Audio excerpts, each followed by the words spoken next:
पाकिस्तान में जो सोसाइटीज़ और जो स्कीमें और जो टाउन और जो कुछ भी यानी कि चल रहा है मामला, इनमें लोग बहुत ज़्यादा जो है वो अपना सरमाया झोंक चुके हैं और अपनी ज़िंदगियां और अपने बच्चों का मुस्तकबिल दांव पे लगा चुके हैं। एक बंदा अगर उसके पेट में रोटी नहीं है तो वो प्रोडक्टिव नहीं हो सकता। पुराने ज़माने में इंसान की जो सबसे बड़ी ज़रूरत थी वो सिर्फ शेल्टर थी। अब वो चाहता है मेरी शेल्टर खूबसूरत भी हो। 2 से 3 लाख रुपए महीना कमाता है ना, वो भी अपने घर का ख्वाब नहीं देख सकता। बिल्कुल। डार्क मार्केटिंग का एक उसूल है कि आप किसी बंदे को कोई चीज़ बेचनी है ना, उसको उस चीज़ की लॉजिक ना दो, इमोशंस के साथ जोड़ो, उसको उसके इमोशन के साथ वाबस्ता करो, उसको इमेजिनेशन में ले जाओ। ख्वाबों का जहां, आपका अपना एड्रेस, घर ऐसा जहां आपकी फैमिली महफूज बिल्कुल ऐसी। ठीक है। ये आप किसी सोसाइटी में प्लॉट लेते हैं ना, तो आपको सोसाइटी वाले अपने कागज इशू करते हैं, फाइल उसमें स्टाम्प पेपर कोई नहीं लगा होता, उसकी कोई लीगल स्टैंडिंग ही नहीं है। डीलर के पास जाते हैं, डीलर को कहते हैं मेरे पैसे वापस करो, वो आपको सोसाइटी में ले जाता है। सोसाइटी वाले कहते हैं जी हमने तो इससे ये वादा किया ही नहीं था कि पैसे वापस मिलेंगे। सबसे बड़ा जो फ्रॉड यूज करते हैं वर्ड शरिया कंप्लायंस। ये क्या बुलाया सर, इसका बहुत सुना है। हाँ, और लोग इसके झांसे में भी आते हैं। शरीयत कहती है कि जब तक आपके पास कमोडिटी नहीं है, मतलब आपने आलू खरीदे हैं, जब तक आपकी कस्टडी में नहीं आ जाते आप आगे नहीं बेच सकते। अच्छा, ये कहते हैं नहीं जी बगैर कोई चीज हाथ में अभी बेच सकते हैं। सर औरत की बात कान में पड़े तो बंदा 50% वैसे ही राजी हो जाता है। ये डेवलपर जो है ना, जो 2 नंबर है, वो ये उम्रा करने पड़ा जाते हैं, बहुत जाते हैं। पता हर महीने उम्रा करने गए होते हैं, ठीक हो गया। वो कहते हैं अल्लाह खानो नहीं, वो कहते हैं जी पिछले माफ कराए हैं तो अगले झूठ मारन वास्ते एक बार फिर उम्रा कर। सर ये जो आप चीजें बता रहे हैं और जो हम देखते भी हैं सुनते भी हैं रोजमर्रा जिंदगी में, इन पर चेक एंड बैलेंस वाले इदारे और अथॉरिटीज जो हैं, जो कि बहुत सारे नाम है, अगर गिनना शुरू करेंगे तो हमारे फिंगर टिप पे बहुत सारे नाम आ जाएंगे। लेकिन वो लोग क्या कर रहे हैं फिर, वो जो मतलब गवर्नमेंट है वो सोई हुई है या जानबूझ के वो इनको छोड़ा हुआ उन्होंने कि भी ठीक है लूट मार करो, हम भी कर रहे हैं तुम भी करो। ये जो रिश्वत है, ये रिश्वत किस मकसद के लिए दी जाती है? फाइल अप्रूव करवाने के लिए या चुप रहने के लिए? इंसान रोटी कपड़ा और मकान की ख्वाहिश के साथ इस दुनिया में अपनी एक उम्र गुजार देता है। कोई लोग होते हैं जो रोटी और कपड़े की अच्छी सहूलियात जो है उनका इंतज़ाम कर पाते हैं, और कुछ लोग होते हैं जिनको अल्लाह उनके नसीब में घर भी जो है वो देता है। लेकिन आजकल पाकिस्तान में अगर हम देखें तो रोटी और कपड़ा तो कमाना मुश्किल है ही, लेकिन कोई घर का ख्वाब देख ले, कोई ज़मीन का ख्वाब देख ले, तो वो ख्वाब या वो जो ख्याल है उसको उस तकमील तक लेके जाना इंतहाई मुश्किल और नामुमकिन हद तक जो है ना उसको मुश्किल बना दिया गया। और इसमें बहुत सारे स्टेक होल्डर हैं जो इन्वॉल्व होते हैं, जो कि एक मिडिल क्लास इंसान की जो ये ख्वाहिशात हैं इनको कुचलने में कोई किसी तरह का जो है वो पेश नहीं अख्तियार करते। वो यानी उनका ये पूरा कह लें कि वो मार्जिन लेके चल रहे होते हैं कि कोई बंदा अगर उनके जाल में आके फंस जाए तो वो कभी ज़िंदगी भर उधर से ना निकल सके और ना ही उसको कोई रिलीफ मिले और ना ही किसी तरफ उसकी सुनवाई हो। और पाकिस्तान क्योंकि एक ऐसा मुल्क है जहाँ पे हम हमेशा एक गैर यकीनी सूरत हाल में रहते हैं, चाहे वो हमारी मईशत हो, चाहे वो हमारी सियासत हो, चाहे वो किसी भी लेवल पे हम अपने आप को देखें तो हम एक गैर यकीनी सूरत हाल में अपने आप को मतलब देखते हैं कि भाई हम कोई आगे ना हमारे लिए रास्ता है, ना कोई हमारे पीछे कोई रास्ता है, मतलब कोई ऑप्शन नहीं है, ऑप्शन लेस हो जाते हैं। और ऐसी सूरत हाल में अगर कोई मिडिल क्लास इंसान या कोई थोड़ा अपनी ज़िंदगी को बेहतर बनाने वाला इंसान कुछ 4 पैसे कमा के अपने लिए या अपने बच्चों के लिए कोई ज़मीन या कोई प्लाट या कोई घर खरीदने का जो है वो फैसला करे या कोई किसी जगह पे वो इन्वेस्टमेंट करे, तो उसको बहुत यानी कि ज़्यादातर यानी कि ये देखने में आता है कि उसको बड़े सरप्राइज़ मिलते हैं और बड़े शॉकिंग सरप्राइज़ मिलते हैं। उसको पता चलता है अचानक कि जिस जगह के लिए वो पैसे भर रहा था या उसने भरे हैं वो उसकी है ही नहीं और 10 लोग और उसके मालिक हैं, और इस तरह की यानी कि वो चीज़ें जो है वो फेस करता है। और कुछ लोग होते हैं जो इनको नहीं बर्दाश्त कर पाते, और उनकी जो बर्दाश्त है उसकी वो इंतहा जो है वो इस लेवल पे उनको ले जाती है कि वो मौत का जो है वो जायका चखते हैं। ऐसी सूरत हाल में हम किसको इल्ज़ाम दे सकते हैं? हम इसमें प्रॉपर्टी डीलर्स को सबसे पहले पकड़ते हैं, जो सबसे ज़्यादा सुहाने ख्वाब दिखाते हैं और ऐसी ऐसी बातें करते हैं जो कि जिनकी हकीकत से जिनका कोई ताल्लुक नहीं होता।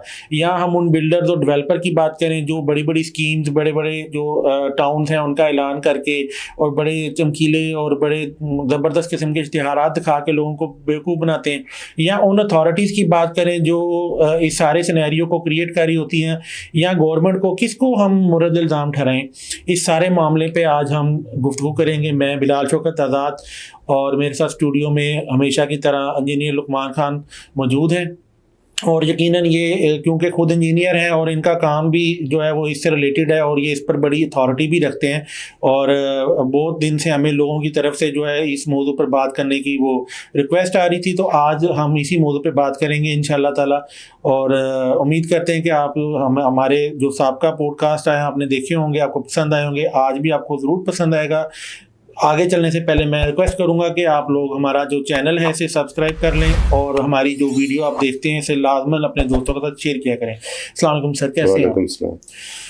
अच्छा सर, पाकिस्तान में रोटी कपड़ा मकान, इसके नारे लगाए जाते हैं सियासी लेवल पे भी, हर जगह पे। चलें, रोटी कपड़े वाली बात तो हम नहीं इस वक्त आज छेड़ते, हम ये बहुत सियासी मौजू हो जाएगा, लेकिन हम आ जाते हैं मकान पे, क्योंकि पाकिस्तान में जो सोसाइटीज़ और जो स्कीमें और जो टाउन्स और जो कुछ भी यानी कि चल रहा है मामला, इनमें लोग बहुत ज़्यादा जो है वो अपना सरमाया झोंक चुके हैं और अपनी ज़िंदगियां और अपने बच्चों का मुस्तकबिल दाव पे लगा चुके हैं। आप क्या समझते हैं कि ये जो सारा सिनेरियो है इसका असल और हकीकी जिम्मेदार कौन है? किसका गिरबान पकड़ना चाहिए जाकर? पहले तो बीइंग एन इंजीनियर मैं आपको थोड़ा सा ना इंसान की साइकी बता देता हूँ जी। इंसान जब से इस दुनिया पे आया है पत्थर के दौर से, तो उसको दो चीज़ों से साबका पड़ता था। एक मौसमी हालात थे, डेफिनेटली, दूसरा भूख थी, और तीसरा वो पनाह की तलाश में रहता था। ठीक है, मौसमी हालात से लड़ने के लिए वो मुख्तलिफ हीले बहाने या मेथड अडॉप्ट करता था। लिबास की जगह, कपड़े की जगह पत्ते बांध लेता था, लेकिन रात को सोने के लिए उसको एक महफूज जगह चाहिए होती थी, पनाहगाह चाहिए होती थी, और उसके लिए सबसे महफूज पनाहगाह उस जमाने में गार थे। ये मैं पत्थर के दौर के इंसान की बात कर रहा हूँ। ठीक हो गया। ये जो आप रोटी कपड़ा और मकान की बात कर रहे हैं, तो इंसान की जो लिविंग है या जो उसकी माशरत है, उसकी सबसे पहली इकाई भी यही है। एक बंदा अगर उसके पेट में रोटी नहीं है तो वो प्रोडक्टिव नहीं हो सकता। कपड़े चले सादे भी हों लेकिन साफ सुथरे चल जाते हैं, और अगर उसके पास एक अच्छी पनाह ना हो जिसमें वो रात को जाके सुकून कर सके, तो वो फिर भी प्रोडक्टिव नहीं हो सकता। का एहसास ना हो जहाँ पे उसको, तहफ़्फ़ुज़ का एहसास तो बाद की बात है। मैं कहता हूँ कि वहां पर अगर वो अपनी नींद भी 8 घंटे ले सके तो फिर भी बड़ी बात हो। तहफ़्फ़ुज़ तो बाद की बात आती है, क्योंकि जिन इलाकों में अमन और ईमान नहीं होता, जारी बात सोना उधर भी लोगों ने होता। ठीक है, तो मैं ये समझता हूँ कि जी इंसान कपड़ा तो चलो जैसा भी वो चल जाता है, खाना नहीं खाएगा प्रोडक्टिव नहीं होएगा, रात को नहीं सोएगा तो फिर भी प्रोडक्टिव नहीं होएगा। ठीक है, जो हमारे मुल्की माशी हालात चल रहे हैं, यहाँ पे लोगों को खाने के लाले पड़े हुए हैं। ठीक है, कपड़ा तो चले, अगर बंदा कहे कि जी उसने 3 सूट बनाया तो वो सार निकाल लेगा। अच्छा, अब मौजूदा दौर के अंदर लिविंग का नया कॉन्सेप्ट दिया गया कि जी आपका जो मकान है, जहाँ पे आपने रहाइश इख्तियार करनी है, वो इस तरह का होना चाहिए। ठीक है, पुराने ज़माने में इंसान की जो सबसे बड़ी ज़रूरत थी वो सिर्फ शेल्टर थी। अब वो चाहता है मेरी शेल्टर खूबसूरत भी हो, अच्छा लगे, माहौल अच्छा हो। अच्छा, पुराने ज़माने में ये नहीं था। वो कहता था ठीक है, मुझे जब बारिश आती तो मैं अंदर चला जाता हूँ, धूप पानी उससे बचने के लिए उसको सिर्फ एक छत चाहिए, जानवर वगैरह या कोई हमला, जिसको दूसरे अल्फाज में साहिबान कह सकते हैं, यानी वो एक प्रॉपर घर नहीं होता था। हाँ जी। अच्छा, अगर उसको कोई रफा हजत के लिए जाना पड़ता था तो वो एक खेतों वाला तरीका अख्तियार करता, बिल्कुल ऐसे ही। सिर्फ उसको जो एक रहाइश चाहिए होती थी ना, वो सिर्फ सोने के लिए या मौसमी हालात से लड़ने के लिए उसको चाहिए होती थी। लेकिन फी ज़माना अगर देखा जाए तो इस चीज को बहुत ज्यादा जो है ना वो एग्जैजरेट कर दिया गया, ठीक है। एग्जैजरेट करके उसमें जो वर्ड एंटर किया गया उसका नाम है लग्जरी जी, मॉडर्न लिविंग, फ्यूचर लिविंग, बिल्कुल कल को ये कुछ होने वाला है, ठीक है। अच्छा, उसमें उसको साथ में जो कॉन्सेप्ट दिया गया कि एक घर में एक टीवी लॉन्ज भी होगा, एक बेडरूम भी होगा, एक ड्राइंग रूम भी होगा, अटैच वॉशरूम भी होंगे, टेरेस भी होगा, जबरदस्त लुक होगी, लेआउट अच्छा होगा। यानी जब मीडिया पे इसकी बेपनाह तशहीर की जाती है तो एक आम आदमी भी ऐसा ख्वाब देखना शुरू कर देता है, जो बेचारा एक छोटे से टूटे फूटे घर में रह रहा है और अपनी जिंदगी का सर्कल चला रहा है।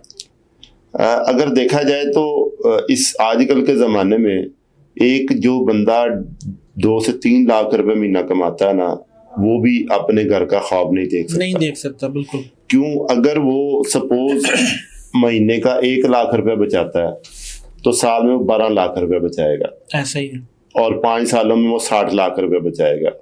लेकिन उन 5 सालों के अंदर जो चीज वो खरीदना चाह रहा होगा वो डबल की हो गई होगी। इसका मतलब है कि अगर देखा जाए तो फी ज़माना 3 लाख रुपया पर मंथ कमाने वाला बंदा भी अपने घर का, नए प्लॉट का, नए घर का ख्वाब नहीं देख सकता, ठीक है। अच्छा, ऐसा हुआ क्यों? हमारे यहाँ सबसे ज्यादा आमदन मजदूर की 38,000 रुपया या जो भी हर साल उसमें 1500-2000 का इजाफा हो जाता है। ये मैं बात अमल उस पे नहीं होता, अमल भी नहीं होता। अमल को भी छोड़ दे, मैं कहता हूँ अगर वो सारे मिलने भी शुरू हो जाए, हाँ जी, तब भी उसका कोई उससे नहीं बनना। हाँ, अब मुझे बताएं कि एक बंदा एक घर में रह रहा है जिसमें सिर्फ एक कमरा है, एक वॉशरूम है, 2-3 उसके बच्चे हैं, वो फैमिली है, तो वो 40,000 तो खाने पीने में निकल जाएगा। बिल्कुल ना वो बिल दे लेकिन इससे पूरा खाना पीना भी नहीं होगा। हाँ, जो हालात चल रहे हैं। हाँ, जो हालात चल रहे हैं। अब बात आगे, फिर वही बात आ गई कि जनाब अगर लाखों कमाने वाला भी अपने घर का ख्वाब नहीं देख सकता तो 40,000 कमाने वाले की क्या औकात? ठीक है, ये बहुत बड़ा सवाल है। वो तो फाकों के साथ कर रहा है ना, 3 टाइम की बजाय 2 टाइम रोटी खा रहा, अपने बच्चों को तालीम नहीं दे पा रहा। चले जो 2-3 लाख रुपए कमा रहा, कुछ ना कुछ तो अपने बच्चों के लिए कुछ छोटी मोटी तालीम का बंदोबस्त कर रहा है।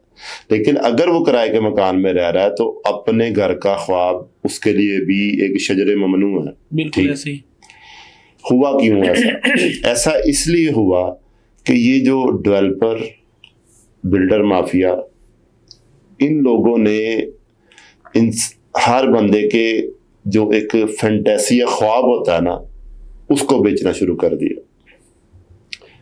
मार्केटिंग का ना एक डार्क मार्केटिंग का एक उसूल है कि आप किसी बंदे को कोई चीज बेचनी है ना, उसको उस चीज की लॉजिक ना दो, इमोशंस के साथ जोड़ो, उसको उसके इमोशन के साथ वाबस्ता करो, इमेजिनेशन में ले जाओ। हाँ, अब प्रॉपर्टी की जो फील्ड है इसमें 2-3 में आपको कहूंगा, ख्वाबों का जहां, आपका अपना एड्रेस, घर ऐसा जहां आपकी फैमिली महफूज बिल्कुल ऐसे, ठीक है। ये अट्रैक्टिव स्लोगन है। नाम भी ऐसे रखे होते हैं, पैराडाइज, जैसे अगर हाँ, वो नामों में तो बाद में आते हैं ना, अभी तो सिर्फ उसके जज्बात से खेला जा रहा है। सही है।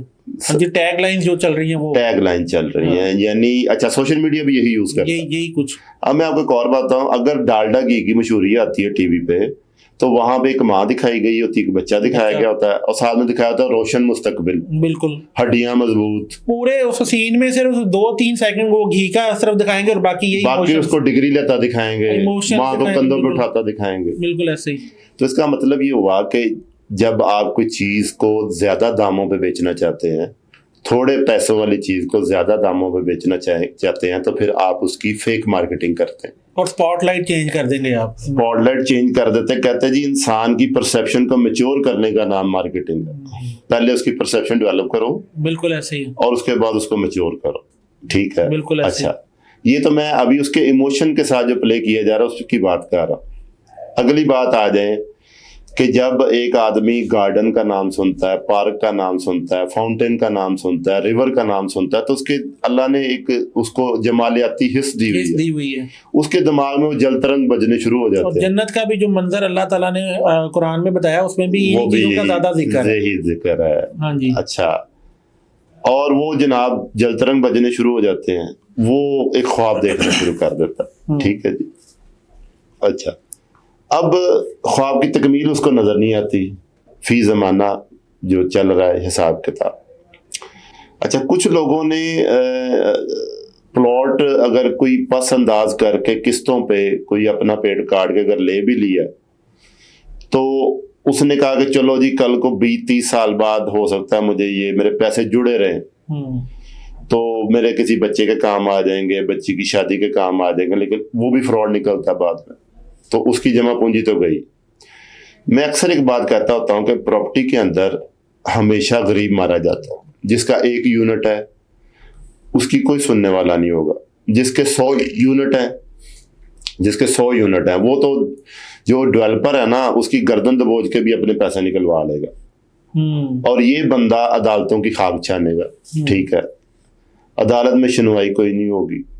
अच्छा, और इस पे बनता भी क्रिमिनल सूट ही नहीं बनता, सिविल सूट है, दीवानी मुकदमा, और हमारी अदालतों में ये 20-20 साल चलता है। और कोई इसका उस दौरान जो डेवलपर जिसने आपका पैसा लिया हुआ है उसका इस्तेमाल किया, उससे वो लाखों करोड़ों बना चुका होता है। और अगर वो मिसाल अगर 2-4 लोगों को 20 साल बाद कुछ मिला भी हो तो उसको मिला भी होगा तो असल कीमत मिलेगी। जो उसने आज से कोई 20 साल पहले वैल्यू कोई नहीं रहती। हाँ, वैल्यू खत्म हो गई ना। उसने उसका पैसा 20 साल इस्तेमाल किया और उसके बाद मुनाफा कमाया, उससे और मल्टीप्लाई किया, और एंड पे अदालत को जी मैं तो उसके पैसे वापस करने को तैयार हूँ, ये लेता नहीं है, और वो एंड पे कहता है चलो यार वही दे दो। 20 साल खवारी काटने के बाद वो भी किस्तों में दे रहे होते हैं। सर, ऐसे डेवलपर है मार्केट के अंदर, वो स्लोगन उनका होता है कि जनाब अगर आपको हमारी चीजें पसंद नहीं है तो हमसे पैसे वापस ले लें। जब आप पैसे वापस लेने जाते हैं तो वो क्या करते हैं, आपको 6 साल बाद का चेक दे देते हैं। वो बंदा कहता है पैसे तुमने मुझसे आज लिए और चेक मुझे तुम 6 साल, उन्होंने कहा जी 6 साल बाद डेवलप होगा प्लॉट। तो उसने कहा जी इसका मतलब कि मैं अगर 6 साल बाद यही पैसे लूंगा तो वो तो 10% भी नहीं रह गए होंगे। तो वो कहते हैं कि नहीं जी, हमने तो हम चूंकि सोसाइटी लोगों के पैसे से बना रहे थे तो हमारे पास तो पैसा नहीं है कि आपको रिटर्न करेंगे, हम कोई बैंक थोड़ी। अच्छा, और क्या कहा जाता है, जब भी आपको जरूरत पड़े, जब भी आप समझें कि आपको पैसे वापस चाहिए तो कैश डिपॉजिट, हाँ, बैंक के वो कॉमन मैन इस धोखे में आ जाता है कि ये बैंक की तरह कि जी मैं बैंक में पैसा जमा कराया, जब मर्जी निकलवा दो। अच्छा, जब वो ऐसे लोगों के पास पैसा लेने के लिए जाता है तो वो फिर एक जो तगड़ा होगा उसको तो हाथ जोड़ के दे देंगे हमारी बदनामी ना हो। तो जो बेचारा एक आधे प्लॉट जिन्हें जमा पूंजी किस्तें अपने किसी बहन बेटी का जेवर बेच के डाउन पेमेंट जमा करवाई होती है, वो बंदा क्या करता है, वो बंदा फिर जनाब अदालतों के चक्कर लेके सोसाइटी में बेचारा रोता फिरता है। अच्छा, एक और मजे की बात बताता हूँ आपको। जब आप किसी सोसाइटी में प्लॉट लेते हैं ना तो आपको सोसाइटी वाले अपने कागज इशू करते हैं, फाइल उसमें स्टाम्प पेपर कोई नहीं लगा होता, उसकी कोई लीगल स्टैंडिंग ही नहीं है। हमारी बात समझ रहे हैं? मैं समझ रहा हूँ सर। यानी अगर कल को सोसाइटी इनकार कर दे कि ये हमारे कागज नहीं है तो जनाब उसके पास कोई ऑप्शन नहीं है बंदे के पास कि वो साबित कर सके कि जनाब, और उसका भी कोई सबूत नहीं रखते सर। वो रिसीविंग मैं आपको अपने नाम पे लेटर हेड प्रिंट करके उस पर मैं रिसीविंग दे भी दूं और आप मुकर जाएंगे बाद में, मैं मुकर जाऊंगा कि मेरे साइन ही नहीं है, ये मेरा लेटर हेड इसने जाली बनाया। आम आदमी अगर एक किसी को 10 रुपए भी उधारे देता है, 20 लाख रुपए उधारा देता है, तो वो कहता है पक्के कागजों पे मुझे साइन करके दोगे तो मैं दूंगा या तुम्हारे साथ इन्वेस्ट करूंगा। सही। अच्छा, वो क्या करते हैं, वो जो कागजात हैं वो सिर्फ कागजात है। अच्छा, फिर वो जो फाइल होती है उसमें प्लॉट नंबर नहीं लिखा होता। 100 प्लॉट होते हैं, 10,000 बेच दिए होते हैं। ऐसे ही है। अच्छा, सबसे बड़ा जो फ्रॉड है कि जनाब जो आपको वो फाइल मिलेगी जो उस सोसाइटी के अंदर कंटेनर रख के डीलर बैठे हैं उन्हीं से मिलेगी, बाहर से आप नहीं ले सकते। ठीक है। और अगर कोई बंदा उधर लेके खरीद के और बेचना भी चाहे तो वो उसको भी नहीं बेचने देते, वो कहेंगे जी हम ऑथोराइज्ड डीलर को देंगे। अगर ये कल कला को करते हैं तो वो जिम्मेदारी उसकी बंदे की, यानी कि वो कहते हैं हमारा कोई ताल्लुक नहीं, और वो उसमें अड़चन भी डालते हैं। जब आप डीलर के पास जाते हैं, डीलर को कहते हैं मेरे पैसे वापस करो, वो आपको सोसाइटी में ले जाता है। सोसाइटी वाले कहते हैं जी हमने तो इससे ये वादा किया ही नहीं था कि पैसे वापस मिलेंगे। पहली तो बात पहचानते ही नहीं उसको। अच्छा, सबसे बड़ा जो फ्रॉड यूज करते हैं वर्ड, शरिया कंप्लायंस। ये क्या बुला है सर, इसका बहुत सुना है। हाँ, और लोग इसके झांसे में भी आते हैं। देखें, इंसान जो है ना, दो चीजों से बड़ी जल्दी ब्लैकमेल होता है या मगलूब होता है। एक उसका मजहब और एक उसका वतन, हुब्बुल वतनी। ठीक है। हुब्बुल वतनी का तरीकाकार इनका लूटने का ये है, अपने आप को मुहिब्बे वतन शो करने के लिए ये 14 अगस्त पे 6 सितंबर पे इवेंट मुनक्कद करेंगे, उसमें तराने पड़ेंगे, आर्म फोर्सेस को सल्यूट करेंगे, कुछ ना कुछ खाने पीने का हल्ला गुल्ला करेंगे और कहेंगे जी हम बड़े मुहिब्बे वतन है। ठीक है। असल में ये ओवरसीज पाकिस्तानियों को ट्रैप करने का एक जाल होता है। ठीक है। मजहब तो हमारे यहाँ सब हमारा पूरा पाकिस्तान, कुछ नहीं बिकता वहाँ मजहब बिक जाता है हमारे नाम। कहते हैं जाहलों पे हुक्मरानी करनी तो मजहब का लिबादा ओढ़ लो। ठीक है। हमारी कौम जो है ना मजहबी तौर पे बहुत टची है, मजहबी तौर पे बहुत सेंसिटिव है। अच्छा, अब मैं शरिया कंप्लायंस की हकीकत बताता हूँ। शरीयत कहती है कि जब तक आपके पास कमोडिटी नहीं है, मसलन आपने आलू खरीदे हैं, जब तक आपकी कस्टडी में नहीं आ जाते आप आगे नहीं बेच सकते। अच्छा, ये कहते हैं नहीं जी बगैर कोई चीज हाथ में अभी बेच सकते हैं। ठीक है जी। गायबाना तौर पर यानी आपको मालिक बनाया जाता है किसी चीज का। हाँ, उसके नहीं, जो चीज एग्जिस्ट ही नहीं कर रही उसको बेचा जा रहा है, जबकि आलू तो एग्जिस्ट कर रहा है ना। लेकिन आलू का भी ये है ना कि जब तक आलू आपकी कस्टडी में नहीं आ गया, यही बात आपके है। पास बोरी आप आलू को खेत में पड़े का सौदा नहीं कर सकते। बिल्कुल आलू है या ये हम इसकी सादा मिसाल लेते हैं कि जैसे आम है, गर्मियों में ये आम अभी बोर लगा होता है, ठेकेदार जाते हैं तो वो उसके बोर के ऊपर यानी ठेका मिलता है, आपको इसका आइडिया होगा। उससे किसान का इस्तेसाल होता है ना। अच्छा, वो इस्तेसाल तो होता है, लेकिन इस तरह की लेन देन की जो है ना वो इस रिबा को मना किया गया, इस तजारत को मना किया गया। सर, आड़ती, डीलर, कमीशन एजेंट, इस्लाम इसको डिस्करेज करता है। बिल्कुल करते हैं। किसान की खेती पड़ी हुई है अभी खेत में और इन्होंने सौदा कर लिया, ठीक है जनाब, इसको मना किया गया। यही इधर मामला आता है कि 2, 4, 10 एकड़ जो है वो कोई डेवलपर लेके काटता है, उसके प्लाट बनाता है और उसको आगे सेल कर रहा है, लेकिन जिस बंदे के नाम पे वो इशू हो रही है फाइल, वो उसको आगे यानी फाइल टू फाइल ही आगे बेचने वाले काम कर रहे होते हैं। मैं आपको पहले तो मैं बात कर रहा था मजहब की, पहले शरिया कंप्लायंस का पोस्टमार्टम कर लें। शरिया कंप्लायंस का सबसे पहला फ्रॉड मैंने आपको बता दिया। हाँ जी। कि जनाब आपके हाथ में कुछ भी नहीं है और दावा किया जा रहा है कि शरिया कंप्लायंस। यहाँ पे हमारे जो सामीन और जो हमारे नाज़रीन हैं उनके लिए बताया कि कुछ नहीं से यहाँ मुराद आप जो पक्के कागज हैं, यानी कि कोई रजिस्ट्री, कोई इस तरह की चीज। सर मैं कहता हूँ अगर सोसाइटी का मालिक पक्के कागज भी दे देना, हाँ, तो प्लॉट तो अभी उसने डेवलप ही नहीं किया, अभी तो वहाँ खेत है। बिल्कुल ऐसे वो तो पैसे बंधी हुई है। अच्छा, नक्शे में आ गया है। अच्छा, ठीक हो गया। AI के थ्रू, आर्टिफिशियल इंटेलिजेंस के थ्रू, फोटोशॉपिंग के थ्रू, कोरल ड्रा के थ्रू आपने एक बड़ा हसीन सा नक्शा भी बना लिया, 3D एनिमेशन भी बना लिया, 15-20 पार्क, मस्जिदें और सारा कुछ शो कर दिया और साइड पे उसकी तरह इमेजिनरी पिक्चर्स भी दे दी है। अच्छा, और एक मेन बुलेवार्ड बना के बैठ जाए, मेन, वो भी कोई चंद किलोमीटर, ठीक है, और लोगों को कहें कि जनाब आ जाएं, जिसको भी जाए मेन बुलेवार्ड पे ले जाएं, सही जी ये भी आपका ये प्लॉट है, आपका वो प्लॉट है। पहली तो सबसे बड़ा फ्रॉड है कि नंबर ही नहीं अलॉट करते, कहते जी बैलेटिंग बाद में होगी। आपसे 10-20 लाख रुपए डाउन पेमेंट ले ली, कागज का टुकड़ा दे दिया। अब आपको क्या पता कि अगर उनके पास 200 प्लॉट हैं तो उसने बेचे कितने लोगों को हुए। हो सकता है जिस प्लॉट की आपको फाइल मिली है वो आगे 10 बंदों को बिकाओ। अच्छा, डिक्लेयर ही नहीं होता कि कितनी लैंड है।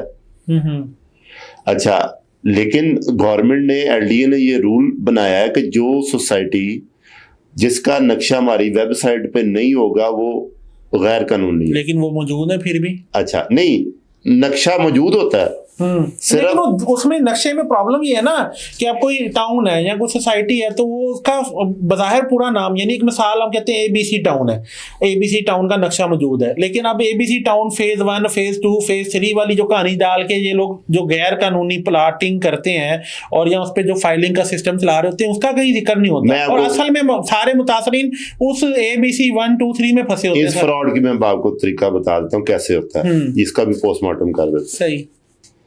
देखें, आप सबसे पहले क्या करते हो, आपके पास 5 एकड़ जमीन है, आपने अथॉरिटी से सिर्फ 5 एकड़ अप्रूव करवा लिए, आपका नक्शा चढ़ गया अथॉरिटी की वेबसाइट, वो आप बिल्कुल फुल फ्लज करते हैं। यानी उसमें ये भी बड़ी आगे की बात बता रहा हूँ, इंफ्रास्ट्रक्चर हर चीज आप पूरी अपनी वो दिखाते हैं कि भी हमने ये करवा लिया, LDA अप्रूव्ड बड़ा सारा LDA अप्रूव्ड लिखा होता है, और साथ में एक आम बंदे को इसकी मरलों एकड़ों का हिसाब किताब नहीं आता। उन्होंने 500 एकड़ बेच दी होती है, जो भी उन्होंने खरीदी भी नहीं होती। 5 एकड़ पे 500 एकड़ बिक गया। अच्छा, इससे भी आगे की चीज बताता हूँ, ये तो कोई बहुत नेक आदमी करेगा ना। एक और बताता हूँ, मैं एक सोसाइटी में गया, किसी दोस्त को प्लॉट ले देंगे, अच्छा, कहता जी हमारे पास LDA के तमाम NOC मौजूद है। वाह। मैंने कहा मुझे NOC दिखाओ।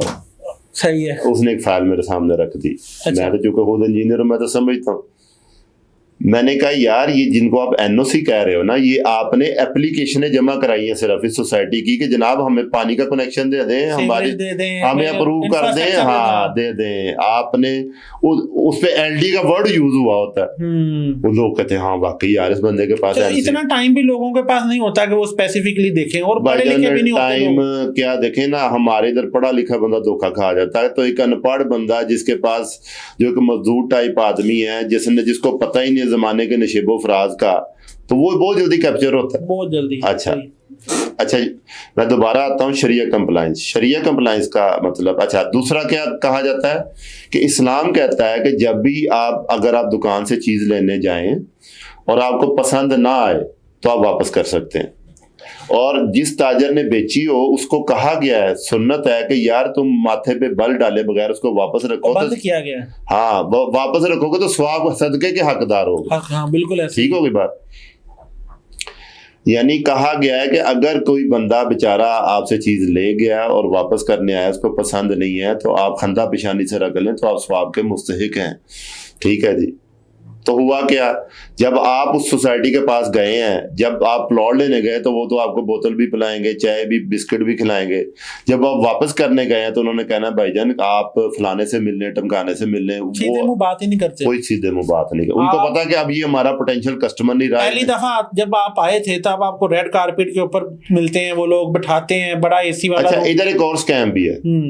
स्कैम क्या है कि जो लोग शरिया कंप्लायंस की करते हैं ना फेवर, कहते हैं जी हमारा शरिया कंप्लायंस है, उन्होंने जो प्लॉट बेचने के लिए आगे मॉडल्स बिठाई होती लड़कियां, ठीक है जी, और एक लेविस ऑफिस बनाया होगा, और लड़कियां भी वो होंगी कि जो मैं समझता हूं कि हमारे मुआशरे के फिरने वाली नहीं होंगी। यानी मैं नहीं कहता वो करप्ट होंगी, लेकिन वो बज़ाहिर उनके जो लक्षण है वो इस तरह के होंगे कि आप, मैं ये नहीं कह रहा करप्ट होंगी, मैं ये कहना चाह रहा हूं कि वो हमारी सोसाइटी की नहीं होंगी। सोसाइटी से मुराद है वो अपर सोसाइटी की होंगी। ठीक है, ताकि जिन्हें नॉर्मलाइज, जिनके लिए चीजें नॉर्मल है, और एक कॉमन मैन उनसे बात करके थोड़ा सा कंफर्ट फील करे और राजी हो जाए कि यार मैंने प्लॉट इधर ही लेना। ठीक है। और सर, औरत की आवाज कान में पड़े तो बंदा 50% वैसे ही राजी हो जाता है। देखिए, ये तो मार्केटिंग का बहुत पुराना रूल चल रहा है, जो मर्जी बेचने चले जाएं, औरत का जो है वो लाजमी हिस्सा होता है उसमें। मैं ये कह रहा हूँ कि दुनिया में हर जगह औरत को ना मॉडल के तौर पर, वैसे आपने जो 2 चीजें बताई थी ना, उबुल वतनी और मजहब, मैं कहूँगा तीसरी चीज ये सिर्फ भी जोड़ लें उसमें आप। हाँ, जोड़ लें, लेकिन बाद में जब उनको कहा जाता है, मजे की बात है कि ये सिर्फ वो चीज है जो उबुल वतनी और मजहब के ऊपर भी हावी हो जाती है। शरिया कंप्लायंस वाले को कहे ना कि ये लड़कियां क्यों बिठाई हुई हैं मेकअप करके, ये करके, वो कहता है यार ये मार्केटिंग का पार्ट है, मजबूरी है। जैसे हमारे यहाँ एक बहुत बड़ा स्लोगन मशहूर है कारोबारी तबके में कि झूठ के बगैर कारोबार नहीं होता। अच्छा, बड़ा नॉर्मल तरीके से वो कहते हैं, नॉर्मल है ये, कसम झूठी खा लेंगे, वो भी उस पर कोई शर्मिंदगी नहीं। अच्छा, शरिया कंप्लायंस के 2 पॉइंट मैंने आपको बताया। बिल्कुल, आपने बिल्कुल बताया। अच्छा, वो शरिया कंप्लायंस है नहीं, झूठ है। ठीक है। तीसरा शरिया कंप्लायंस किसको कहते हैं? हर बात के साथ अल्लाह ताला के फजलो करम से इंशाअल्लाह, माशाअल्लाह, अल्हम्दुलिल्लाह। हाँ जी। ठीक है। और साथ में तलावत चला के बैकग्राउंड में ये नातें चल रही होगी या तलावत, बैकग्राउंड में तलावत चल रही होगी, सामने लिखा होगा डाउन पेमेंट 10 लाख 10% इतना इतनी किस्त। ठीक है जनाब, यानी मैं इसको दूसरे अल्फाज में रिलीजन सेलिंग कहता हूँ, मजहब बेचना, जो कि इस्लाम की नज़र में सबसे बड़ा जुर्म है। मैं आपकी इधर थोड़ा कथा कलामी के लिए मदद चाहता हूँ। मेरा जो रास्ता है ना, जहाँ मैं घर जाता हूँ, रास्ते में एक किसी तरह रियल स्टेट की ना वो ऑफिस है, प्लाजा है। उन्होंने क्या किया हुआ है, बहुत बड़ी SMD ना वो लगाई हुई है उस रोड के ऊपर। उस पे सारा दिन उनके अपने वो हाजी साहब हैं, हज करते हुए की वो वीडियो बनाई हुई है पूरी, और यहाँ उठा लेते हैं। बेसिकली आपको पता है ये हज की सारी वीडियो यहाँ उसकी उम्रे की चल रही होती हैं, कैमरा से उठा के एडिट की हुई। अच्छा, नाते या जो इन्होंने मिलाद करवाए हुए, वो सारा दिन मैं जब गुजरता हूँ हर वक्त वहाँ ये चीज़ें चल रही होती हैं उनकी, और वो रियल स्टेट एजेंट हैं। और अच्छा, एक तरफ उन्होंने ये काम किया हुआ, और एक उनके अपनी प्लाजे की बड़ी सारी दीवार पे एक सियासी उन्होंने बैनर लगाया हुआ है, जिसपे एक मौजूदा जो हमारी हुकूमत है जिस पार्टी की, उनके जो वजीरे जो बल्दियात और जो भी कोई हैं उनके, वो उन्होंने बड़े बड़े वहाँ पे इमेजेस लगाए हैं और अपने भी साथ लगाए हुए हैं। और ये मामला थी, यानी आपकी उस बात को मैं रिलेट करना चाह रहा हूँ कि एक चीज से नहीं, उन्होंने हर तरह से जो जिधर से घिर जाए, जिधर से पकड़ा जाए बंदा, काबू आ जाए। जैसे शैतान इंसान को काबू करने के लिए चालें देता है ना, ये पढ़ी लिखी 5-6 किस्म की चालें हैं कॉमन मैन को अट्रैक्ट करने के लिए। हाँ, 2-3 लड़कियां भी उनके ऑफिस में बैठी हुई हैं। बंदे लड़के तो होंगे अंदर, जैसे आप इंटर होंगे 2-3। अच्छा, दूसरी बात बताऊं, ये डेवलपर जो है ना, जो 2 नंबर है, वो ये उम्रा करने बड़ा जाते हैं, बहुत जाते हैं, पता हर महीने उम्रा करने गए होते हैं। ठीक हो गया, वो कहते हैं अल्लाह सानू नहीं, वो कहते जी पिछले माफ कराया तो अगले झूठ मारन वास्ते एक बार फिर उम्रा कर। अच्छा, मैं आपको ऐसे बंदे बताता हूँ। एक ऐसा डेवलपर भी है, खुद मुफ्ती है, हाफिज़ कुरान है, और प्रॉपर्टी बेचने के लिए उसने आगे लड़कियां बिठाई हुई हैं, और अपनी चीज जो मार्केट के अंदर झूठ बोले जाते हैं, अपनी चीज को ओवर ग्लोरीफाई करते हैं बहुत ज्यादा। अच्छा, ओवर ग्लोरीफाई का मतलब है कि आपकी चीज में शरियत कंप्लाइंस इधर भी आती है। शरीयत कहती है कि अगर तुम्हारी चीज में नक्स है तो पहले बताओ, तुम्हें मालूम भी है, तुम्हें मालूम भी है। कहा कि झूठ बोलने से चीज बिक जाती, बरकत खत्म हो जाती। सच बताओ ताकि अगर जो खरीदार है उसने लेना है तो अब उसने तो यही कहना है कि जनाब ये 2 महीने बाद बैलेटिंग हो रही है, तीसरे महीने पोजीशन हो जाना है, बाद में मैंने आपको हैंड ओवर कर देना। सबसे बड़ा जो चीज एक बार बार कही जाती है, वक्त से पहले डिलीवरी, वक्त से पहले डिलीवरी, जबकि वक्त के 10 साल बाद डिलीवरी हो रही होती। ठीक है, प्रैक्टिकली यानी आपने जितनी देर उस 3-4 साल उस बंदे ने किस्तें देनी है, आपने साइकोलॉजिकली उसको बांध के रखना है झूठ के थ्रू, चीजों को ओवर ग्लोरीफाई करके। ठीक है। अच्छा, एक बहुत बड़ा जो ट्रेंड इस वक्त आ रहा है हाई राइज बिल्डिंग के अंदर, मल्टी स्टोरी बिल्डिंग के अंदर जी, एक कहता है जी मेरी बिल्डिंग में 100 सहूलियात हैं, एक कहता है जी 50 है, एक कहता है 200 है। मैंने एक बार एक डेवलपर को कहा, मैंने कहा यार मुझे एक बात बताओ, ये जो तुम 50 सहूलियात क्लेम कर रहे हो कौन सी हैं? वो कौन सी हैं? वो 10 भी नहीं गिना सका। अच्छा, मसलन कॉमन सहूलियात कौन सी हैं? Swimming pool, gym, jacuzzi, sauna, spa, rooftop garden, gym, indoor sport complex. ठीक है जनाब, मिल मिला के 15 बनती हैं, बड़ा जोर लगा लो। अच्छा, और वही डेवलपर अगले प्रोजेक्ट पे कह रहा था कि मेरे इस प्रोजेक्ट में 100 एमेनिटीज हैं, 100 सहूलियात हैं। मैंने फिर उसको मजाक करने की बात कही, मैंने कहा जो तुमने वॉशरूम में टूटी लगाई है ना, और जो लोटा रखा हुआ वो भी एक एमेनिटी है। वो आगे से हंसना शुरू हो गया। मैंने कहा यार हमारा, आप इतने मजहबी हो, माशाल्लाह, अल्लाह ने आपको इतना इज्जत मजहब के लिहाज से दी हुई है। ठीक है जनाब, और आप मजहब की आड़ लेके लोगों को बेवकूफ बना रहे। ठीक है। अच्छा, अब अगली बात समझे, जितने ज्यादा डेवलपर इस वक्त है ना मार्केट में, उनमें मैं बात कर बड़ा हैरान होता हूँ, उलमा हजरात भी मौजूद है, जो सही आलम लोग हैं ना, उनको भी ये जो फ्रॉड टाइप लोग होते हैं, जहाँ कहते हैं कि अपना चेहरा, हम आपका चेहरा बेचना चाहते हैं। तो शरिया कंप्लाइंस है ना, ये भी शरिया का, यानी फिर मजहब का रंग। मैं कहता हूं कि 2 चीजों में हमारी कौम बहुत ज्यादा ब्लैकमेल होती है। मैं एक और आपको मिसाल देता हूं। एक डेवलपर था, उसने अपना नई बिल्डिंग का इफ्तिताह करना था, और पता लगा कि उसके कोई पीर साहब आए, खुद तो मजहबी आदमी, पीर साहब आए हैं, उन्होंने फीता काटा, दुआ हुई है, तलावत हुई है।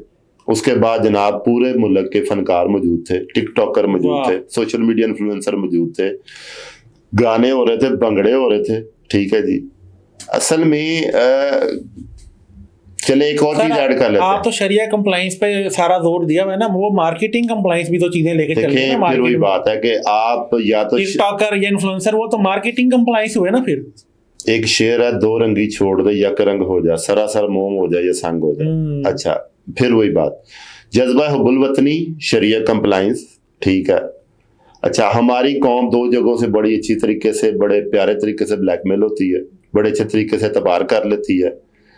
यहाँ कोई बंदा 5 वक्त की नमाजें पढ़ना शुरू हो जाए ना, तो उसको भी लोग हाजी साहब कहना शुरू हो जाते हैं, क्योंकि ज्यादा बेचारे नहीं पढ़ते या लादीन टाइप लोग हैं। अच्छा, अब क्या हुआ कि वो क्या करते हैं, फिर वो सबसे पहले मजहब का लिबादा उड़ते हैं ताकि लोग यकीन करना शुरू हो जाए। अगली बात सुने, ये तो है ना लोकल फ्रॉडी है जिसको कह सकते हैं, हमारे सियासतदान भी यही करते, ठीक है। मैं अक्सर मजाकन एक बात कहता भी होता हूँ, वो ये है कि जनाब हमारे मोहल्ले में जब काउंसलर वगैरह होते थे, वो वोट लेने के लिए आते थे, तो वोट मांगने का सबसे जो उनका आसान तरीका या जिसको कहते हैं बड़ा इफेक्टिव तरीका होता था, माशाल्लाह जी आप सारे मुसलमान बैठे हुए हैं, कल सब ने फजर की नमाज पढ़ के पोलिंग स्टेशन जाना है और मेरे इस निशान पे मोहर लगानी है। यानी फजर की नमाज उसने शायद खुद कभी ना पढ़ी हो, लेकिन मजहब का तड़का, वो आप लोगों को तो कह रहा ना, वो खुद उठेगा। अच्छा, तो उठ के अब बात है कि ये तड़का है, ठीक है जनाब। तो मैं आपको बात बताऊं कि जितने भी 2 नंबर टाइप रेडियो लोग हैं, ये सबसे पहले मजहब का सहारा लेते हैं, दूसरे नंबर पे जज्बा हुब्बुल वतनी का सहारा लेते हैं, ठीक है। और ये रियल एस्टेट में और जो आपके मतलब डेवलपर जो और बिल्डर्स हैं, ये बेसिकली ये आप देखें इनके जो मोबाइल्स हैं उन पे जो रिंगटोन लगी होगी, वो ये दुआएं और नातें और इस तरह की चीज़ें लगी होंगी, और जिसके साथ भी फ्रॉड किया होगा उसका वो फ़ोन भी नहीं उठाते, और वो फ़ोन पे सिर्फ उसको यही चीज़ें सुनाई दे रही होती है, करम मांगता हूँ, दुआ मांगता हूँ अल्लाह। नहीं, अच्छा मैं आपको एक और रेसिपी इनकी बता देता हूँ। हाँ। अगर आपने कोई बिल्डिंग लॉन्च की है, कोई प्लाजा लॉन्च किया है, कोई मल्टी स्टोरी बिल्डिंग लॉन्च की है, अपार्टमेंट वगैरह, तो सबसे पहली रेसिपी है कि आपके पास बड़ी गाड़ी होनी चाहिए जो करोड़ों में है, वो चाहे आप किराए पे लें। हाँ जी, लेमोजीन, हाँ, वो V8 या और आपने जब उसकी लॉन्चिंग तकरीब करनी है तो वो बहुत ही लग्जरी होनी चाहिए, किसी चाहे अपने पैसे उधारे नहीं होंगे, पीसी अवारी वगैरह में कहीं पे ना भी हो, अब तो मैदानों में भी बहुत लेविश हो जाता है सिस्टम, बिल्कुल। अच्छा, अब अच्छा उसके बाद आपने सोशल मीडिया पे खुद को गाड़ी में बैठता और गाड़ी में उतरता हुआ दिखाना और गाना लगाना है पीछे सिद्धू मूसे वाले का। अच्छा, साथ में आपके पीछे एक डॉला होना चाहिए जिसमें गार्ड बैठे हो, सही है, ताकि लोगों को ये एतबार हासिल हो कि ये बंदा बहुत अमीर है, ये फ्रॉड नहीं करेगा, ठीक है। अच्छा, इसकी एक और चीज बताता हूँ कि जनाब उसने एक तीसरी रेसिपी भी मैंने नहीं बताई। पहली है बिल्डिंग, दूसरा है बड़ा फंक्शन, तीसरा है पीछे एक बहुत बड़ा डाला जिसमें गेट गार्ड बैठे होंगे, चाहे ये सारी चीजें किराए की होंगे, हटो बच्चों करने वाले। अब आपने सोसाइटी बेचनी शुरू कर दी। अच्छा, जब लोगों को पता चलना शुरू हो गया कि जनाब ये तो फ्रॉड हो रहा है, कुछ 6 महीने बाद, कुछ साल बाद, जब डाउन पेमेंट आपकी, जब आपका ओन बहुत ज्यादा बढ़ गया है, एक मतलब 5 बंदे के प्लॉट पे 10 लाख रुपए ओन चलना शुरू हो गया मार्केट के अंदर, और लोग एक दूसरे के साथ फाइलें बेच के तजारत कर रहे हैं, यानी एक फाइल जो है 10 हाथों में बिक रही। अच्छा, अब वो हो गया, और आपने क्या किया कि आपने कुछ लोगों की फाइलें कैंसिल करना शुरू कर दी और लोगों का कि अपनी फाइलें वापस जमा करवानी शुरू कर दें। वो जो ओन था वो माइनस में जाना शुरू हो गया, खुद ही मार्केट चढ़ाई, खुद ही गिराई, और उन्हीं डीलरों ने गिराई जो अंदर बैठे हुए थे। यानी पूरी मोनोपोली कंट्रोल। अच्छा, जिस बंदे ने 10 लाख रुपए ऑन दे के फाइल ले ली, कल को मुझे 20 लाख रुपए मिलेगा, तो वो जब जाएगा देने के लिए कि यार मैंने मनु ऑन दो, तो कहेगा जी ये तो फाइल 2-3 लाख रुपए माइनस में जा रही। जनाब आपने 20 लाख दिया था ना, 15 लाख ले हमें फाइल वापस कर दे, 5 लाख उधर से भी कमा गए। और अगर नहीं देंगे तो और गिर जाएंगे अगले और महीने 2। अगर नहीं देंगे तो बंदा कहता है कि मैं तो लालच में आया था, तो अपने के लाले पड़ गए, वो निकलता बीच में से। 100 प्लॉट, 500 फाइलें बेची, 400 रिजेक्ट की डिफरेंट हीले बहानों से, और किसी को मिन्नत की, तरला की, किसी को कंपनसेशन दी, तो मैं इधर प्लॉट नहीं देते उधर दे देते हैं, तो 100 बंदों को डिलीवर किया और इसी हेर फेर में सारा पैसा कमा के जेब में डाल लिया और आगे एक नई सोसाइटी शुरू कर दी। अब तीसरी रेसिपी बताने लगा। तीसरी रेसिपी ये है कि ये लोग क्या करते हैं कि जब पता लगा कि अब पब्लिक जो है ना वो भड़कना शुरू हो गई है और एहतजाज करना शुरू हो गई है, तो जनाब इतने इतने लंबे तड़ंगे बंदे होंगे, उनके हाथ में जदीद असला होगा, इतनी बड़ी बड़ी गन्ने होंगी जो कि सोसाइटी के दफ्तर के बाहर खड़े होंगे। वो जो लोग आपको कल को वेलकम करते थे वो सबसे पहले गार्ड ये पूछेगा आपने मिलना किसे, आप मालिक का नाम ले दे तो ओ खुदा दा खौफ खा, वो तो उम्रे पे गए हुए हैं, वो तो हज पे गए हुए हैं, वो नहीं मिल सकते, उनके पास टाइम नहीं है, ये बंदा बैठा हुआ इससे मिलने।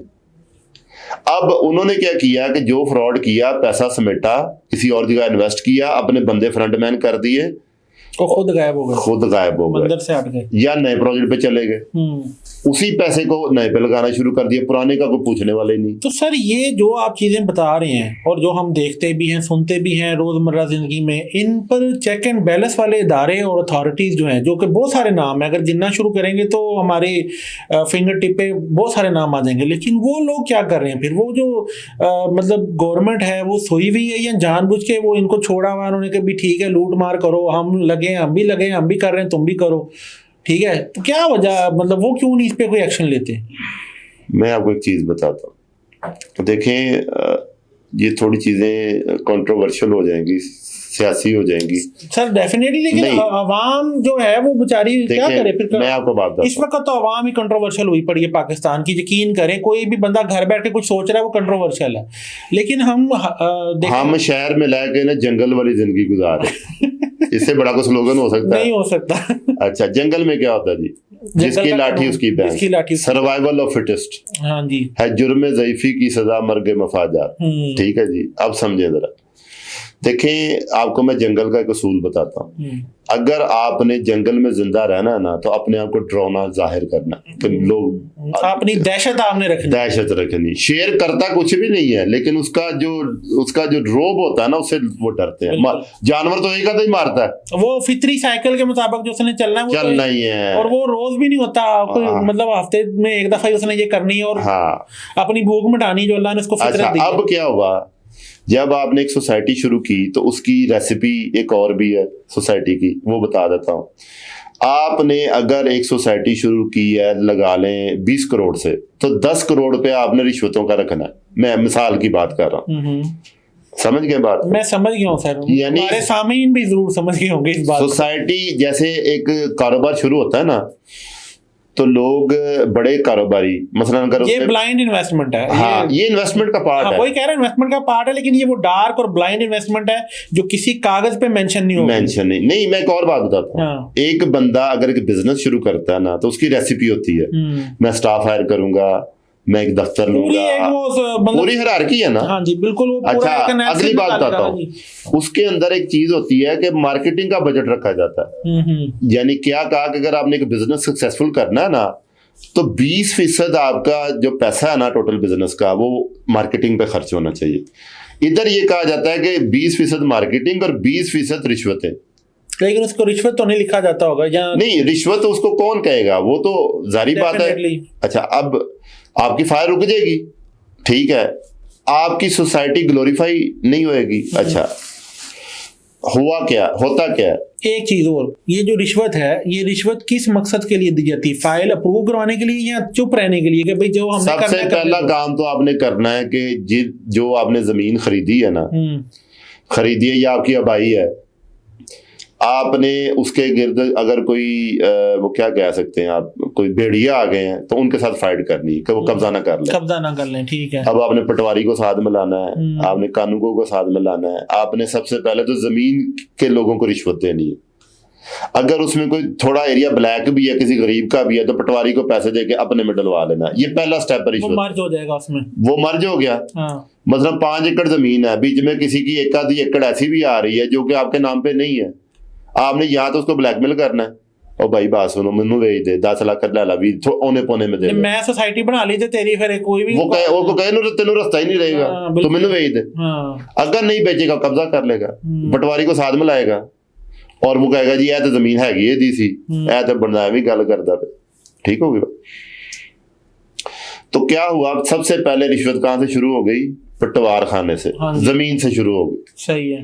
अब आ जाए जी, आपने किसी आर्किटेक्ट को, टाउन प्लानर को हायर किया आपने, और आपने एक नक्शा बना लिया, ठीक है जी। नक्शा झूठा हो सच्चा हो, लेकिन रंग शंग अच्छे भरे हुए होने चाहिए, उसमें दरख्त लगे दिखाएं, फुहारे लगे दिखाएं। आजकल जदीद दौर है, एनिमेशन बना लें आप, 3D अच्छे कागज पे प्रिंट निकलवाएं, जरा प्रिंट निकलवाएं, एक आप कैटलॉग तैयार करें और मार्केट में फ्लोट कर दें। लड़की बिठा दें जो ये सारी चीजें गाइड, मार्केटिंग के लिए लड़कियां बिठाएं जो लोगों को कॉलिंग करें कि सर आप प्लॉट खरीद लें, ठीक है। और मैं मादरत के साथ ये बात मुझे कहनी नहीं चाहिए, हमारी पाकिस्तानी बहनें हैं, ख़वातीन हैं, वो उनको बाज़ मजबूर किया जाता है कि जनाब आपने प्लॉट बेच के दिखाना, चाहे आप जो मर्जी करें। ये मार्केट उनकी एक परसेंटेज फिक्स की होती है। परसेंटेज का क्या मतलब है कि अगर करोड़ रुपए का प्लॉट बिकेगा तो 2 लाख रुपए तुम्हें मिलेगा, और हमें नहीं पता तुमने कस्टमर कहाँ से लाना, कैसे लाना है, समझ गए। अब वो बेचारी घर में अगर किसी की वो है, सैलरी भी सुना है इतनी खास नहीं होती, सैलरी नहीं, ज्यादा कमीशन बेस होता है ना, क्योंकि इसमें सैलरी अफोर्ड ही नहीं कर सकते। वो कहते हैं आप पूरा महीना कॉल करेंगे एक आध तो आपका कस्टमर, वो कहते हैं जी आप हमसे कितनी 50,000 सैलरी ले लेंगे, महीने में एक प्लॉट भेज दें तो हमसे 2 लाख रुपए ले लो। लेकिन हमें नहीं पता आपने कैसे बेचना, ठीक है। मैं इस पे मजीद नहीं जाना चाहता, बड़ी डार्क ये भी नहीं, बिल्कुल आप ये भी बड़ा डार्क तो देखते हैं ये चीजें, मैं आपको इस पे अच्छा, क्योंकि मैं खुद इस फील्ड से हूं तो मुझे इन सब बारीकियों का पता है। अच्छा, अभी जो हमारी बात हो रही थी कि जनाब रिश्वतें कैसे जाती हैं और क्यों जाती हैं, यही तो बताना चाह रहा हूँ ना।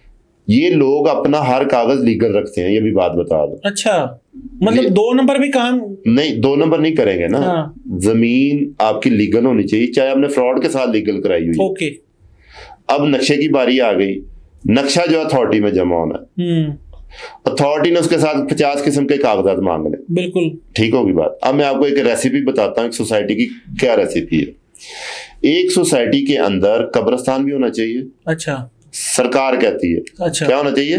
कब्रिस्तान। यानी अथॉरिटीज जो है वो ये डिमांड करती हैं। हाँ। अगर अथॉरिटी एक आपकी सोसाइटी अप्रूव करेगी ना, तो उसकी कौन कौन सी चीजें होनी चाहिए वो बताने लगे। वो ठीक। हाँ, आपने सबसे पहले तो आपने सोसाइटी के 20% जो प्लॉट है ना, वो अथॉरिटी के नाम मॉर्टगेज करने हैं। किस लिए? कि कल को आप दौड़ जाएं तो वो जो 20% जो प्लॉट है वो बेच के वो सोसाइटी के लोगों को कंपनसेशन दे। ये अथॉरिटी कहती है। अथॉरिटी कहती है। अच्छा, 20%, अगर 100 प्लॉट है तो आप 20 बेच नहीं सकते। अच्छा, वो अथॉरिटी के पास तब तक मॉर्टगेज रहेंगे जब तक आप पूरी सोसाइटी बना के डिलीवर नहीं कर देते, यानी आपका प्रोजेक्ट कंप्लीट नहीं हो जाता। फिर वो आपको 20 प्लॉट आपके वो रिलीज करेंगे, जबकि वो पहले ही रिलीज करवा लिए जाते हैं। अच्छा, समझ रहे हैं? सही हो गया। अच्छा, उसको मॉर्टगेज प्लॉट कहा जाता है। अच्छा, अब एक सोसाइटी की रेसिपी क्या है? कब्रिस्तान, मस्जिद, शॉपिंग सेंटर, पार्क, ठीक है, community centre, child play area, commercial area. Main boulevard तो ये खुद बनाते हैं ना, मेन बुलेवर्ड कोई जरूरी नहीं है। अच्छा, सरकार को इसे कोई गर्ज नहीं। की लंबाई चौड़ाई तो वो क्या बताते हैं? वो तो एक मार्केटिंग स्टंट है ना। अच्छा। सरकार कहती है कि जनाब कमर्शियल के आगे इतनी चौड़ी जगह होनी चाहिए, घर के आगे इतनी चौड़ी होनी चाहिए, ठीक है। अगर आप ये चीजें पूरी नहीं करते, वो क्या करते हैं, नक्शे के अंदर सब कुछ दिखाते हैं, कल को वहां पे प्लॉट काट के भेज देते हैं। सही हो गया। अच्छा, नक्शा जब आपने नक्शा अप्रूव करवाया, अब चाहे आप 100% लीगल है, आपने सारे कागज भी दिए हुए, कहीं ना कहीं तो सकम होगा। अच्छा, फिर आपने उस फाइल को पहिए लगाने हैं कि आपकी सोसाइटी जल्दी से जल्दी अप्रूव हो, ताकि आप मार्केटिंग शुरू कर सकें। मार्केटिंग तो पहले शुरू हो जाती है ना, एलडी अप्रूव तो पहले लिख देते हैं। अच्छा, हाँ, मार्केटिंग तो अभी उसका नाम निशान तो एक मतलब एक गलत चीज नहीं है, इस पे अथॉरिटी एक्शन। सर यही तो कह रहा है, इदारा फिर खामोश रहता है ना, ये मुजरिमाना खामोश। ये वो जो आप बता रहे हैं कि जो अंडर द टेबल चीजें चल रही होती है, ये उसकी वजह से। अभी अंडर द टेबल की बात ही नहीं मैं कर रहा, मैं तो सिर्फ बात कर रहा हूँ कि जो नेग्लिजेंस इदारे करते हैं। नहीं, एक दायरा मैं समझना ये चाह रहा हूँ कि जब तक उसको आप कह रहे हैं कि अभी वो अंडर द टेबल वाला मामला नहीं हुए और अभी सिर्फ फाइल गई है और अप्रूव्ड, एलडीए अप्रूव्ड या जो भी अथॉरिटी है उसका नाम लेके ये मार्केटिंग शुरू कर देते हैं, तो ये मार्केटिंग आकर पोशीदा तो नहीं ना होती है, उनके भी सामने होती है। तो वो इस पर खामोशी किस वजह से अख्तियार करते हैं? क्या अपने पहले से ही उनके हर जगह कोई ना कोई स्टेक्स हैं, या उनको स्टेक्स वही कि आप जो बंदा उसको इंक्वायर करेगा उसको आप खामोश करा दें पैसे दे के, यही बात है ना। आप उसको वैसे भी हमारे जो अदारे हैं वहाँ पे कोई चीज जो है वो डिले में बात फिर वही है ना, सिस्टम खराब है, डिले में चलती है चीजें, मतलब टाइम जब तक वो कोई पूछेगा कोई बकायदा। आप पाकिस्तानी इदारे में 100% लीगल भी है ना, तब भी आप फंसेंगे। नहीं, आपने पैसे दे के काम कराना, उसके बगैर तो हो ही नहीं सकना। नहीं, लेकिन फिर भी आपको ये इदारे कहीं ना कहीं फंसा लेते हैं। नहीं, वो फंसाते हैं सिर्फ पैसे कमाने के लिए। देखें, एक आम बंदा 100% कागज लेके जाए ना लीगल, 100%, उसको भी वो बंदा कहता तेरे ते ए कागज भी मसला है, इतना ही मसला ले, आप पैसे काट। यानी हमारे यहाँ कानून नहीं है, जो बंदा सीट में बैठा वो कानून है। सही हो गया। वो कानून को जैसे मर्जी मॉडिफाई कर ले, ठीक है। चलें आप फिर आगे बात। अच्छा, मैं जो बात कह रहा हूँ कि जब उसकी तशहीर शुरू हो जाती है, ठीक है जनाब सोसाइटी लॉन्च हो गई, सोसाइटी अभी कागज भी अप्रूव नहीं हुए, और वो जो एप्लीकेशन है उनको एज ए एनओसी दिखा के लोगों को बेवकूफ बनाया जा रहा है कि जी अप्रूवल हो गई। कॉमन बंदे को वो लिखाएंगे, ये देखो लिखा हुआ LDA, बाकी उसको क्या पता बेचारे को क्या लिखा हुआ कि ये एप्लीकेशन। अच्छा, अब आपने जारी बात है सोसाइटी लोगों से दावे कर लिए हैं कि जनाब मैं तो 2 साल में पोजीशन दूंगा, 2.5 साल में दूंगा, तो साल तो आपको अप्रूवल में लग जाता है अगर थ्रू प्रॉपर चैनल जाए। तो अब क्या करेंगे, आप जल्दी अप्रूवल कराने के लिए भी रिश्वतें देंगे, ठीक होगी बात। और पाकिस्तान में कोई माइका लाल ऐसा नहीं है जिसके पास जमीन के कागजात सारे पूरे हो, क्योंकि खाते मैनुअल खाते हैं, मैनुअल पटवारी। लेकिन अभी आजकल ये प्रोजेक्ट चल भी रहे हैं, गवर्नमेंट ऑफ पंजाब भाईजान गवर्नमेंट डिजिटाइजेशन कर रही है। अब मैं आपको बात डिजिटाइजेशन सर्वे भी कर रहे हैं वो लोग, और पटवार खाने भी डिजिटलाइज कर रहे हैं, ये या करने के लिए उन्होंने उसको मंसूबा। पाकिस्तान में जब कानून बदलता है ना तो रिश्वत खाने के तरीके भी बदल जाते हैं। अच्छा, और ये हल कौन निकालते हैं? सरकारी बंदे। अगर आपने एक चीज डिजिटाइज कर दी है तो वो भी किसी सॉफ्टवेयर पे ही होगी ना। एक तरफ अगर गवर्नमेंट या कोई पॉलिसी मेकर यानी अथॉरिटी वो बैठ के कोई पॉलिसी बना रही है तो उसको मतलब तश्कील दे रही है कि आने वाले अगले 10, 15, 20 साल ऐसे चलाने हैं, तो दूसरी तरफ एक और जो है वो बैठा हुआ यानी कि ग्रो है वो जो उस पॉलिसी के अगेंस्ट उन्होंने किस तरह चलना है, अपने आप को सेव चलना नहीं। एक बंदा एक सीट पे बैठा है, अपने रास्ते कैसे खोलने वो उसके उसके पास होते हैं ना।